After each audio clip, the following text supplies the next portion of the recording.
নওগাঁর বদলগাছীতে বিএনপির ভারপ্রাপ্ত চেয়ারম্যান তারেক রহমানের নির্দেশনায় সাধারণ মানুষদের নিয়ে দোয়া ও ইফতার মাহফিল অনুষ্ঠিত হয়েছে।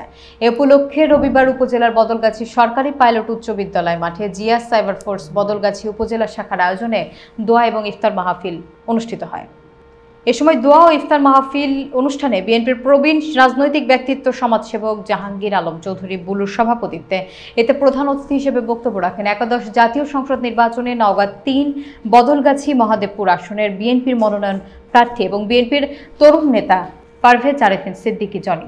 বিশেষ অতিথি হিসেবে উপস্থিত ছিলেন বদলগাছী উপজেলা বিএনপির সাবেক সিনিয়র যুগ্ম সাধারণ সম্পাদক ইফতেখার আহমেদ ইফতি, বদলগাছীর বিএনপি নেতা আলম হোসেন খান, পাহাড়পুর ইউপির সাবেক চেয়ারম্যান সুলতান মাহমুদ, উপজেলা স্বেচ্ছাসেবক দলের যুগ্ম আহ্বায়ক শিবলি নোমান চৌধুরী, সদস্য সচিব শিহানুখ চৌধুরী, উপজেলা জিয়া সাইবার ফোর্সের সভাপতি রাজু ইসলাম, সাধারণ সম্পাদক আরিফুল ইসলাম।